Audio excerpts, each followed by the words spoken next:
ইসলামের মানুষেরা মিথ্যা কথা বলে, মিথ্যা কথা বলার জন্য তারা আবার চড় খায়। ঠিক না বেশি?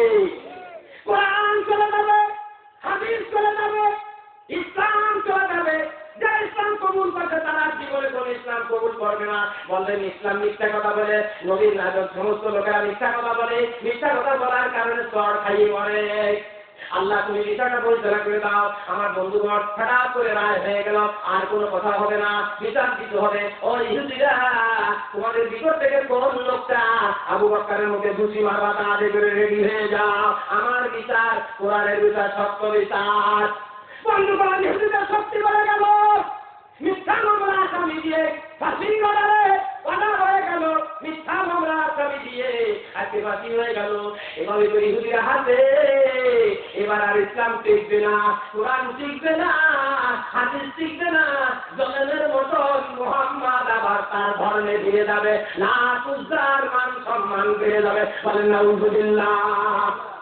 না তুজার ছিল তো, না তুজার ছিল, না তুজা আগের যে কোরআনের ভিতরে আসছে, এই আয়াতগুলো আসছে, এই জন্য তোমরা কোরআন পড়বেন না, সব মেয়ে পড়াবেন না, তার চিয়ে রাখবেন। না তুজা এগুলো কোরআন পাকের ভিতরে আসছে, বিদায় এগুলো ছেলে মেয়েরা যদি পড়ান তারা পড়ে পড়ে আপনাদের জানাতে পারত যেগুলো কারা। এটা দেশ দেবীদের নাম, এইগুলো সম্মানীয়, তাদের সম্মানীয় নাম।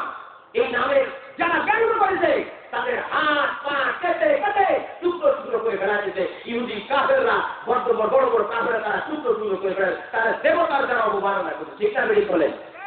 আর আজকে আমাদের কোরআনের যারা অপমান করে, কোরআন শরীফের খারাপ কথাবার্তা বলে, যারা নবীর নামে যারা কুরস্তি করে, নবীকে ব্যঙ্গ করে, বিশ্ব লুচ্চা বলে বলে নাউযুবিল্লাহ, তাকে মাথায় দিয়ে আল্লাহ নবীর সাথে ষোড়শী কন্যা যুবতী মহিলার ছবি তুলে দিয়ে ফেসবুকে ছেড়ে দেয়, তাদের কোনো বাতি হয় না। কি বলে ঠিক না বেশি? আমার বন্ধুগণ কোরআনের কথা বললে বাবা রায় চলে যাও অন্যদিকে, হাদিসের কথা বললে রায় চলে যাও অন্যদিকে। আমার বন্ধুগণ আল্লাহ নবীর রায়টা আর হলো না, ফিরে ফিরে এর কোনো কায়দা থাকলো না। অ্যাকশন শুরু হয়ে গেল ইহুদিরা। এবার আল্লাহ নবীকে, আল্লাহ নবীর সদস্য আবু বকর মারার জন্য, ইট গুছি দেওয়ার জন্য আবু বকর দুই চোখের পানি ছেড়ে দিয়ে বুড়ি আঙ্গুলের মাটির দিকে শুধু মাটি চাপে আর বলে, মাটি রে তুই একটু সাক্ষী দিয়ে দে, আমি তো ওদেরকে শুধু শুধু মারি না। আমার বন্ধুগণ এইবার ওই ব্যক্তি যে লোকমান খাইছিল, ওই ব্যক্তি বলল আমি কিল ঘুষি মারব। আর এভাবে তেল মাখালো, হাত মুষ্টিবদ্ধ করলো। হাজার হাজার লোকজন আবু বকর দাঁড়িয়ে আছে। আবু বকর তুই হাত এদিকে রাখা হলো, মুখ খারাপ সঠিক করে রাখা হলো। এইবার ঘুষি মারিয়ে দিবে, ইহুদি খ্রিস্টান ঘুষি মারবে, ইসলাম থাকবে না। গাছ গাছালি কাঁদতেছে, লোকজনেরা কাঁদতেছে, ফেরেশতারা পর্যন্ত কাঁদতেছে। এই কোন কায়দা হয়ে গেল? আমার বন্ধুগণ এইবার হঠাৎ করে বাবা কালো দোয়া বাইর হয়ে গেল, কালো কালো দোয়া বাইর হয়ে গেল। বাবা বেশ বৃষ্টির মতন কালো কালো মেঘ শুরু হয়ে গেল, একে অপরকে আর দেখতে পারে না, চোখে অন্ধকার দেখতে লাগলো। এইবার সাহাবীরা বলে হুজুর মাটি কাবা শুরু হয়ে গেছে, অন্ধকার হয়ে আসছে, কারণটা কি? আল্লাহ নবী ডাক দিয়ে বলে আমার সাহাবীরা যে ঠিকানা আছো ওই জায়গায় বসে পড়ে থাকো, দাঁড়িয়ে থাকো, নড়াচড়া করো না। আমার আল্লাহ এইভাবে করে এইমাত্র এইখানে ওহী নাযিল করে দিবে। সুবহানাল্লাহ, কি নাযিল করে দিবে?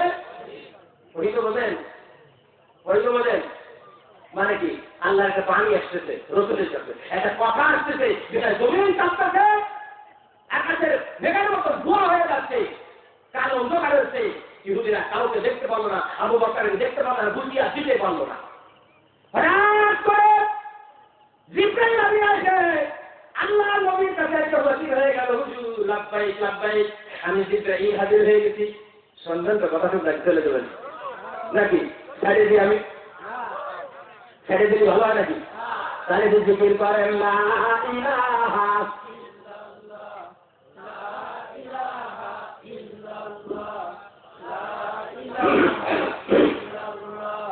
লা ইলাহা ইল্লাল্লাহ, লা ইলাহা ইল্লাল্লাহ। এ ধরাতে আয়েশা নবী না দেখিলেন বাবার মুখ,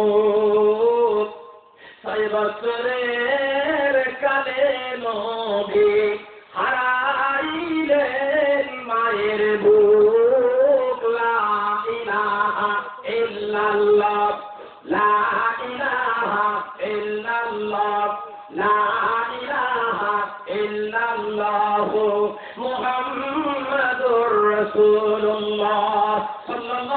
আলাইহি ওয়াসাল্লাম কি বলতেছিলাম মনে আছে আপনাদের? কি বলতেছিলাম মনে আছে? আমার বন্ধুগণ, আবু বকর দাঁড়ানো, ওমর দাঁড়ানো, ওসমান দাঁড়ানো, আলী দাঁড়ানো, সবাই কাঁদতেছে। আমার বন্ধুগণ, হঠাৎ করে জিবরাইল হাজির হয়ে গেল। আল্লাহ জিবরাইলকে পাঠিয়ে দিল, যাও জিবরাইল, আমার বন্ধুর সাথে আবু বকর সাপক্ষণ থাকে, আমার আবু বকরকে আল্লাহ নবী একটা উপাধি দিয়েছে। কি উপাধি দিয়েছে আপনারা জানেন কি জানেন না? আমার বন্ধুগণ, আবু বকরকে আল্লাহ নবী একটা উপাধি দিয়েছে, যেটা আমার আল্লাহ দিয়ে দিয়েছে আমার নবীর মুখ দিয়ে। আবু বকর সিদ্দিক, বলেন সুবহানাল্লাহ। সত্যবাদী বলে একটা কথা আছে, এইটা আমার আল্লাহ দিয়ে দিয়েছে, সিদ্দিক উপাধি দিয়ে দিয়েছে। এইবার আল্লাহ নবীকে ডাক দিয়ে বলে, হুজুর আমাকে আপনি একটা উপাধি দিয়েছেন আবু বকর সিদ্দিক, আপনার কি একটু মনে চায় না আপনার জীবন দিয়ে আমার সিদ্দিক উপাধি দিয়ে দিচ্ছে? আমার বন্ধুগণ, এইবার কি হলো জানেন আমার বন্ধুগণ? হঠাৎ করে যখন জিবরাইল হাজির হয়ে গেল, কথোপকথন শুরু হয়ে গেল। আমার বন্ধুগণ, কথোপকথন যখন শুরু হয়ে গেল, এইবার যখন কথোপকথন শুরু হয়ে গেল, এইবার হঠাৎ করে আবু বকর দাঁড়িয়ে আছে, সমস্ত লোকজনেরা দাঁড়িয়ে আছে।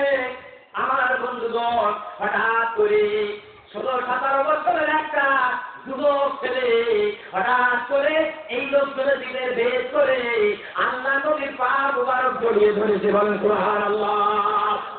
নারায়ে তাকবীর, নারায়ে তাকবীর।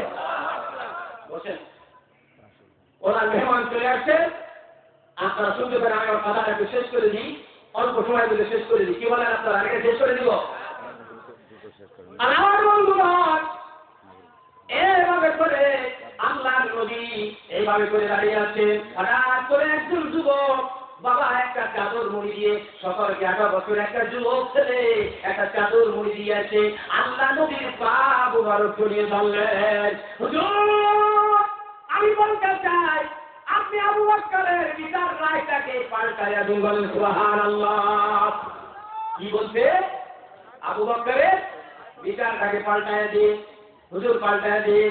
বলে না যুবক, না, তোমার আমি পাল্টাই দিয়ে তোমার কথা আমি বিচার পাল্টাতে পারবো না। তুমি কে রে যুবক? তুমি কে? তোমার আমি চিনতে পারলাম না, তুমি কে? আল্লাহ নবীর কথা শুনে ওই যুবক এবার পিঠি থেকে চাদরটা সরাই দিয়েছে। চাদরটা সরাই দিয়ে বলছে, হুজুর আমার পিঠখানা আপনি একটু দেখুন। আমার পিঠের অবস্থা কি? আল্লাহ নবীর পিঠের দিকে তাকায় দেখে এজন্য রে তার পিঠে চিরচির করিয়া একেবারে দাগ দিয়ে দিছে, আর রক্তগুলো বাইর করে সাদা সাদা রক্তগুলো দেখা যাচ্ছে। বলে সুবহানাল্লাহ। বলে কে রে যুবক? তুই কে? তুই কে রে যুবক? তোর পিঠ আমার চিরচির কার? বলে হুজুর আমি হলাম সেই সাদ বিন আলী আকবর। বলে সুবহানাল্লাহ। হুজুর আপনি আমার ছোটবেলায় আমার একবারে দেখেছিলেন, আপনি জান্নাতের ভিতরে গেছিলেন, জান্নাতের ভিতর থেকে এসে আমার যখন ছোট অবস্থায় দেখেছিলেন, আপনি বলেছিলেন সাদ বিন আলী আকবরকে তোমার চেহারা আর জান্নাতের চেহারার মিল আছে। বলে সুবহানাল্লাহ। বন্ধুগণ, মেহমান বসায় রেখে আমার কথা বলে কি ঠিক হবে? বিচারের রাইট আর একদিন আপনাদের শোনাবো। আমার বন্ধুবাদ যারা উনি চলে আসছেন, আমি আর দীর্ঘক্ষণ কথা না বলে আমি আপনাদের আপনজন অধিবাসী হিসাবে আমি আমার সময়টা ওনাকে দিয়ে দিতে চাই। কি বলেন আপনারা? এটা একটা বেয়াদবি হয়। আর একদিন আপনাদের কথা বলবো। যথেষ্ট লোকজন হয়েছে মাশাআল্লাহ। কি বলেন আপনারা? যথেষ্ট লোকজন হয়েছে। যদি আজকে বিশ্বের বিশাল মাহফিল, তারপরেও এই চালিগাঁও স্কুলে কোরআন হাদিসের কথা শোনার জন্য যত লোক হয়েছে, সমস্ত লোকজনের জন্য প্রাণ করে দোয়া করি, আল্লাহ তুমি এদের জীবনের গুনাহ মাফ করে দাও। সবাই বলেন আমিন। আমি আমার মুক্ততার কথা আপনাদের দোয়া করে, আমি দোয়া নিয়ে আমার জন্য দোয়া করবেন, প্রধান অতিথির জন্য দোয়া করে আমি আমার মুক্ততার বক্তব্য এখানে শেষ করছি। আলহামদুলিল্লাহ রাব্বিল আলামিন। আসসালামু আলাইকুম ওয়া রাহমাতুল্লাহ।